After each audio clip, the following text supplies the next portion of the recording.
Hello everybody and welcome back to another episode from yours truly, Gwiglet, your one-stop shop for all things books, beards and beyond. Great to have you here with us today. Today is going to be what's probably our final push on the 24-25 exam season, and we're looking at the Eduqas Gcse English Language Paper 2 with some final tips and advice. Before I go any further, I'd like to take this opportunity to just say a big, sincere thank you from the bottom of my heart. Gwiglet has gone from strength to strength this year, and it's all because of you guys, your support. So don't forget to give that one last thumbs up, hit that bell icon for more updates, and drop a comment if you have any. Remember, the Gwiglet guarantee is I will look at and respond to each and every one that I can. So today's video is principally going to cover those last minute tips, pieces of advice that I would recommend you take one last look at before you hit the exam. And this exam is really important because it's weighted more than paper 1 was. So what do I mean by this? The entire qualification is out of 200 marks. However, each paper is only worth 80 marks. So how do they get to 200 marks? And it's through weighting. What do I mean by this? Paper 1 is 80 and it's worth 80 marks. However, paper 2 is scaled up by a factor of 1.5 times.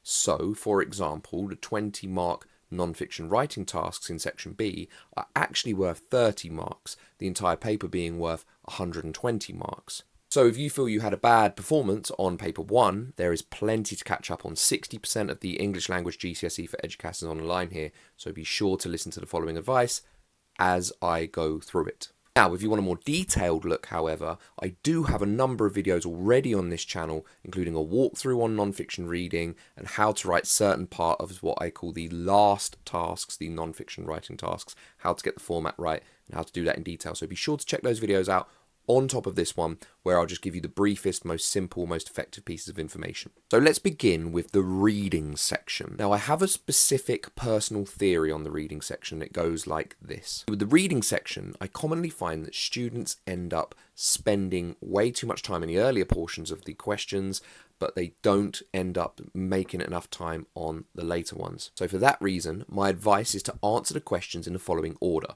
1, 2, 3, 4, 6, then go back to 5. Use question 5 last. Now, why is that? Simple. Think of it this way. Question 5 is worth 4 marks. So even if you get full marks on question 5, you're only going to max out at 4. Whereas if you spend more time on question 6, which is worth 10 marks, you only get half marks there, for example, you're ending up with 5 marks, which is more than you could ever get on question 5 anyway. So be sure to operate in that method. Go 1, 2, 3, 4, 6, 5 to make sure you spend enough time on question 6 to come back to question 5. Okay, so my second piece of advice is to keep it simple.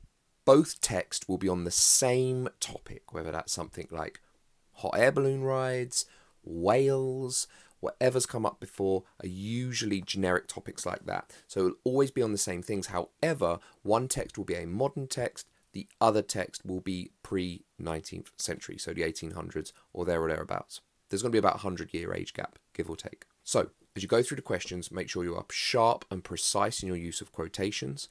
Make sure that you are using a wide enough range for the 10 markers. I generally recommend somewhere in the region of 7 to 8 quotations for the 10 markers. And make sure that you are reading the wording of the questions properly. I often see students get tripped up on question 3, for instance, and the actual specificity of it. And remember, they're worth 1.5 times here. So even a 1 mark question is worth 1.5 marks. So think about getting the wording right. That would technically be my third piece of advice there. My last piece of advice as concerns the reading section. When you're comparing in question 6, you're having to connect between the different texts. Be clear on which text is from which text, which source. Make sure you're mentioning the author's name or a specific point from them. It's important to have that there because they want the specificity to show you are clearly navigating between the two texts. So be clear on a comparison in question 6. But for more information, as I mentioned before, I do have other videos that should be up there now where you can cover that in more detail. Okay, now moving on to section B, which is the writing section. Remember, you have 2 tasks. You will have 2 separate tasks to complete. They will be based around the formula of what I call the last tasks. Not only because they're the last task you ever do for English, but they follow the acronym of L for letter, A for article, R for review, R for report, and S/T, speech or talk. It can be sometimes called a talk, sometimes called a speech. So lived experience with these tasks guarantees 3 specific things you need to be mindful of. Firstly, they will always be 2 different tasks, so either a letter and a talk, or for example an article and a letter. Secondly, while it's not everything, format is vital. By that I mean, are we getting the addresses right? Is the layout correct? Be sure you know this ahead of time.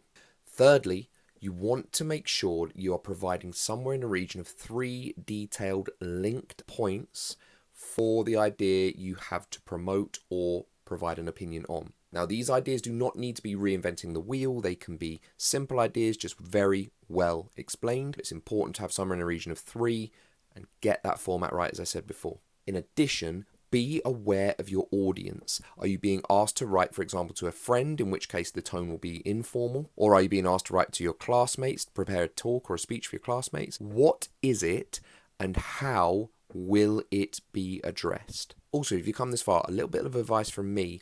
Try not to use statistics. Statistics are done to death by students and they don't go far. They're not particularly useful. Instead, use things like anecdotes, a personal story which is made to feel real. These tasks must always feel real, can be really rich in detail. Beyond that, don't forget these tasks have 40% of their marks on assessment objective 6.